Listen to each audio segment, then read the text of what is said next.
할렐루야. 오늘 또 하나님의 은혜와 평강이 여러분과 함께하기를 축복합니다.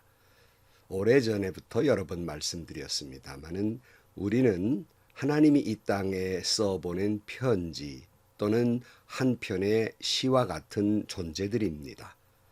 그러므로 우리는 이 땅에 살면서 시와 같이 아름답고 또 귀하게 살아가야 할 사명이 있는 겁니다. 다시 말하면 우리의 삶을 통하여 하나님의 찬양이 되고 한편의 시가 되어야 하는 것이에요.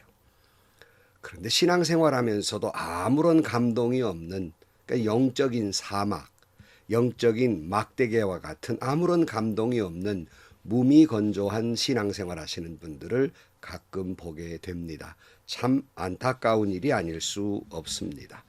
오늘 아침 이 말씀을 나누는 모든 분들에게는 하나님이 나에게 베풀어 주신 그 사랑과 그 은혜와 축복에 감격해 하면서 내 모든 삶을 통하여 하나님의 영광을 찬양하고, 그리고 아름다운 시와 같은 그렇게 사람들에게 은혜와 감동을 주는 삶을 살아가는 귀한 삶이 되시기를 주님의 이름으로 간절히 축원합니다. 오늘 아침 하나님께서 우리에게 허락해 주신 말씀은 사무엘하 22장 1절에서 16절 말씀입니다. 주님께서 다윗을 그의 모든 원수의 손과 사울의 손에서 건져주셨을 때에 다윗이 이 노래로 주님께 아뢰었다. 그는 이렇게 노래하였다. 주님은 나의 반석, 나의 요새, 나를 건지시는 분. 나의 하나님은 나의 반석, 내가 피할 바위, 나의 방패, 나의 구원의 뿔, 나의 산성, 나의 피난처, 나의 구원자이십니다. 주님께서는 언제나 나를 포악한 자에게서 구해 주십니다. 나의 찬양을 받으실 주님, 내가 주님께 부르짖었더니 주님께서 나를 원수들에게서 건져 주셨습니다. 죽음의 물결이 나를 에워싸고 파멸의 파도가 나를 덮쳤으며 수월의 줄이 나를 동여 묶고 죽음의 덫이 나를 낚았다. 내가 고통 가운데에서 주님께 부르짖고 나의 하나님을 바라보면서 부르짖었더니 주님께서 그의 성전에서 나의 간구를 들으셨다. 주님께 부르짖은 나의 부르짖음이 주님의 귀에 다다랐다. 주님께서 크게 노하시니 땅이 꿈틀거리고 흔들리며 하늘을 받친 산의 뿌리가 떨면서 뒤틀렸다. 그의 코에서 연기가 솟아오르고 그의 입에서 모든 것을 삼키는 불을 뿜어내시니 그에게서 숫덩이들이 불꽃을 튕기면서 달아올랐다. 주님께서 하늘을 가르고 내려오실 때에 그 발 아래에는 짙은 구름이 깔려 있었다. 주님께서 구름을 타고 날아오셨다. 바람 날개를 타고 오셨다. 어두움으로 그 주위를 둘러서 장막을 만드시고 빗방울 머금은 먹구름과 짙은 구름으로 둘러서 장막을 만드셨다. 주님 앞에서는 광채가 빛나고 그 빛난 광채 속에서 이글거리는 숫덩이들이 쏟아졌다. 주님께서 하늘로부터 천둥 소리를 내시며 가장 높으신 분께서 그 목소리를 높이셨다. 주님께서 화살을 쏘아서 원수들을 흩으시고 번개를 번쩍이셔서 그들을 혼란에 빠뜨리셨다. 주님께서 꾸짖으실 때에 바다의 밑바닥이 모조리 드러나고 주님께서 진노하셔서 콧김을 내뿜으실 때에 땅의 기초도 모두 드러났다. 아멘. 우리는 다윗의 그 귀한 신앙을 여러 가지로 그 특징을 말할 수 있습니다마는 그 중에 큰 특징은 뭐냐면 체험적 신앙이라는 겁니다. 그러니까 다윗이 하나님의 부름을 받고 우리 왕으로 등극을 했지만 참 그 삶은 파란만장했지요. 사울 왕의 미움을 받아서 도망다니다가 겨우 왕으로 등극하고 보니 이내 또 아들 압살롬이 반역을 하면서 아버지를 쫓아다니며 죽이려 했고, 또 그 반역을 좀 잠재우니 이내 또 세바라는 사람이 반역을 일으켜서 또 그것을 겨우겨우 잠재우게 됩니다. 야, 이제 평안이 올까 했더니 3년의 흉년이 이내 또 찾아오고 블레셋과의 전쟁은 계속해서 끊임없이 벌어지는 그야말로 파란만장한 생을 살게 됩니다. 그러나 다윗은 이 많은 위기 속에서 이 위기를 겪을 때마다 하나님이 지켜주시고 인도하시고 섭리하시는 그 역사를 그는 친히 체험하게 됩니다. 그러니 그는 하나님을 찬양하지 아니할 수 없었습니다. 그가 만난 하나님, 그가 체험한 하나님, 그러기에 그가 믿고 있는 하나님은 누구신가? 신앙적으로 고백하며 찬양하지 아니할 수 없었던 겁니다.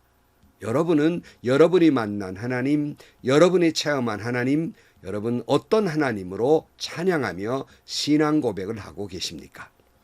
오늘 본문 1절 말씀에 보면 주님께서 다윗을 그의 모든 원수의 손과 사울의 손에서 건져주셨을 때 다윗이 이 노래로 주님께 아뢰었다 이렇게 말씀하면서 주님을 쭉 찬양을 하게 되는데 이 말씀을 보다 보면 어디서 많이 본 똑같은 대목이 생각이 나요. 그 중에 하나가 시편 18편을 읽는 것과 같습니다.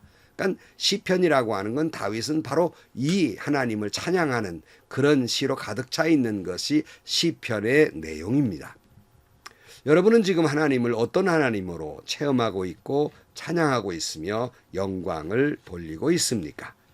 다윗은 오늘 본문에서 이제 며칠간 같이 살펴보겠습니다만은 오늘 본문에서 맨 먼저 찬양하고 있는 것은 원수들의 손에서 나를 건져주신 하나님, 나를 구원하신 하나님을 찬양하고 있습니다. 좀 전에 말씀드린 대로 수많은 환난과 시련과 위기 속에서 어찌할 바를 모를 때, 그 위기에 처했을 때 하나님께서 번번이 그를 구원해 주셨기에 그 승리의 하나님을 찬양하게 되는 것입니다. 2절 말씀에 보면 그는 이렇게 노래하였다. 주님은 나의 반석, 나의 요새, 나를 건지시는 분 그래서요. 다윗은 블레셋 사람 골리앗 앞에 선 전쟁터에서도 사울에게서의 위협을 받을 때에도 압살롬의 반역과 세바의 반란 속에서도 이런 어려움을 겪을 때 하나님은 항상 그를 지켜주셨고 구원의 손길을 베풀어 주셨습니다. 그래서 원수의 손에서 건져주신 그 구원의 하나님을 감사하며 승리의 노래를 부르고 있는 겁니다. 시편에도 보면 시편 143편 9절 말씀에 주님 내가 주님께로 몸을 피하니 내 원수들에게서 건져주십시오. 시편 102편 8절 원수들이 종일 나를 모욕하고 나를 비웃는 자들이 내 이름을 불러 저주합니다. 이런 처절한 어려움을 만났을 때에 그는 뭐라고 고백하느냐면 시편 121편 1절 말씀 유명한 말씀이지요. 내가 눈을 들어 산을 본다. 내 도움이 어디서 오는가? 내 도움은 하늘과 땅을 만드신 주님에게서 온다. 주님께서는 내가 헛발을 디디지 않게 지켜주신다. 너를 지키시느라 졸지도 않으신다. 이스라엘을 지키시는 분은 졸지도 않으시고 주무시도 않으신다. 주님은 너를 지키시는 분, 주님은 내 오른쪽에 서서 너를 보호하시는 그늘이 되어주시니 낮에 해도 너를 해치지 못하며 밤에 달빛도 너를 해치지 못할 것이다. 주님께서 너를 모든 재난에서 지켜주시며 내 생명을 지켜주실 것이다. 주님께서는 내가 나아갈 때나 들어올 때나 이제부터 영원까지 지켜주실 것이다. 이렇게 그는 주님을 찬양하고 있습니다. 그리고 다윗은 하나님이 그의 피난처 되어주심을 고백하고 있습니다. 오늘 본문 3절 말씀에 보면 하나님은 나의 반석, 나의 피할 바위, 나의 방패, 나의 구원의 뿔, 나의 산성, 나의 피난처, 나의 구원자이십니다. 주님께서는 언제나 나를 포악한 자에게서 구해 주십니다. 이렇게 노래하고 있습니다. 다윗은 그를 죽이려 했던 사울의 단창과 창을 피해서 광야와 산과 바다와 동굴 등에 자신의 몸을 숨기면서 기나긴 도피 생활을 합니다. 당시 그가 사울에게 발견되지 않고 그 생명을 보존할 수 있었던 것은 눈에 보이지 않는 은시처 때문이 아니라 하나님이 그의 피난처가 되어주셨기 때문이라는 말입니다. 시편 61편 3절 말씀에 주님은 나의 피난처시요 원수들에게서 나를 지켜주시는 견고한 망대이십니다. 그러니까 오직 그런 어려움과 고통을 겪어보니까 주님만이 나의 피난처 되시고 주님만이 나의 원수들에게서의 망대가 되어주셔서 하나님은 온전한 피난처고 견고한 망대가 되어주셨다 말씀하는 것처럼 성도 여러분, 오늘 또 하나님은 여러분을 피난처 되시고 망대가 되어주셔서 안전하게 지켜주실 줄로 믿습니다. 다음 보면 그리고 계속해서 다윗은 어떤 하나님을 찬양하고 있느냐 하면 나의 부르짖음을 들으시는 하나님이시라고 고백합니다. 4절 말씀, 나의 찬양을 받으실 주님, 내가 주님께 부르짖었더니 주님께서 나의 원수들에게서 건져주셨습니다. 이렇게 고백하고 있습니다. 다윗은 그의 생애 가운데 무수한 환난과 시련을 겪으면서도 절망하지 아니하고 포기하지 아니하고 그렇게 나아갈 수 있었던 것은 하나님께 부르짖었던 기도가 있었기 때문입니다. 그의 기도에 하나님은 언제나 응답해 주셨기에 그 응답해 주시는 하나님에 대해서 시편에 이렇게 고백합니다. 시편 62편 8절, 하나님만이 우리의 피난처이시니 백성아 언제든지 그만을 의지하고 그에게 너의 속마음을 털어놓아라. 시편 28편 2절 말씀, 주님의 지성소를 바라보며 두 손을 치켜들고 주님께 울부짖을 때 나의 애원하는 소리를 들어주십시오. 시편 18편 6절, 내가 고통 가운데에서 주님께 부르짖고 나의 하나님을 바라보며 살려달라고 부르짖었더니 주님께서 그의 성전에서 나의 간구를 들으셨다. 주님께 부르짖는 나의 부르짖음이 주님의 귀에 다다랐다. 시편 46편 1절, 하나님은 우리의 피난처이시며 우리의 힘이시며 어려운 고비마다 우리 곁에 계시는 구원자이시니 땅이 흔들리고 산이 무너져 바닷속으로 빠져들어도 우리는 두려워하지 않는다. 물이 소리를 내면서 거품을 내뿜고 산들이 노아에서 뒤틀려도 우리는 두려워하지 않는다. 여러분, 바로 이 다윗의 고백이, 이 시편에 있는 고백이 바로 우리의 고백이 되어야 할 것입니다. 왜냐하면 그 하나님은 다윗만의 하나님이 아니라 우리의 하나님이며 나의 하나님이시기 때문입니다. 우리를 원수의 손에서 구원해 주시고 어찌할 바를 모르는 세상 속에서 어디로 피할 곳 하나 없을 때 하나님은 나의 피난처 되어주시며 환난 중에 내가 부르짖을 때 나의 작은 신음에도 주님은 귀를 기울여 주시고 응답해 주십니다. 오늘 본문 5절 말씀, 죽음의 물결이 나를 에워싸고 파멸의 파도가 나를 덮쳤으며 수월의 줄이 나를 동여 묶고 죽음의 덫이 나를 낚았다. 내가 고통 가운데에서 주님께 부르짖고 나의 하나님을 바라보면서 부르짖었더니 주님께서 그의 성전에서 나의 간구를 들으셨다. 주님께 부르짖는 나의 부르짖음이 주님의 귀에 다다랐다. 주님께서 크게 노하시니 땅이 꿈틀거리고 흔들리며 하늘을 받친 산의 뿌리가 떨면서 뒤틀렸다. 그의 코에서 연기가 솟아오르고 그의 입에서 모든 것을 삼키시는 불을 뿜어내시니 그에게서 숫덩이들이 불꽃을 튕기면서 달아올랐다.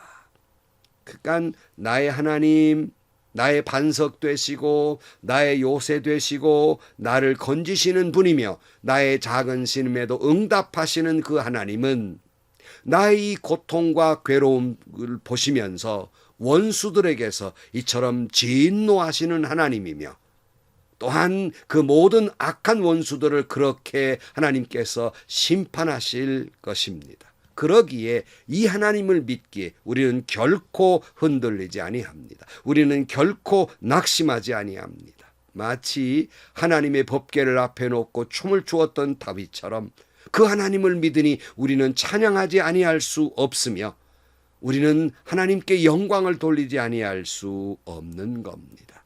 날마다 순간마다 이 하나님의 은혜와 사랑과 축복에 감격하면서 다윗처럼 그 하나님을 고백하고 이 땅에 보내어준 한 편의 시처럼 아름다운 삶을 살아서 그 하나님의 은혜와 사랑을 많은 사람들에게 선포하며 살아가는 여러분들이 되시기를 주님의 이름으로 간절히 축원합니다. 기도하시겠습니다. 하나님 아버지, 험한 세상 우리가 살면서 때마다 시마다 나를 지켜주시고 건져주시고 사랑하시는 그 하나님을 우리의 영혼 깊은 곳에서 우리의 삶의 모든 부분에서 우리는 경험하고 체험하게 됩니다. 하나님, 그 사랑 그 은혜를 감격하면서 다윗처럼 우리도 주님을 찬양하며 살아가게 하여 주옵소서. 모든 역경과 환난이 나를 둘러싼다 할지라도 바로 그 다윗의 하나님이 나의 하나님이 되시기에 오늘도 결코 용기 잃지 아니하고 두려워하지 아니하며 반석 같은 믿음으로 하나님께 나아갈 수 있게 하여 주옵소서. 예수님의 이름으로 기도하옵나이다. 아멘. 여러분, 다윗의 찬양처럼 여러분이 만난 하나님, 여러분이 체험한 하나님은 어떤 하나님이며 어떤 하나님으로 신앙 고백하며 찬양하실 수 있겠습니까? 바로 그 고백이 하나님이 여러분을 통해 이 땅에 보내어준 한 편의 시라는 말입니다. 오늘 또 그렇게 그 하나님을 찬양하면서 이 땅의 많은 사람들에게 감동을 주고 감격을 주는 한 편의 시와 같은 아름다운 삶을 사시기를 주의 이름으로 축원합니다. 행복하시고요. 좋은 일이 가득한 하루가 되시기를 주님의 이름으로 간절히 축원합니다.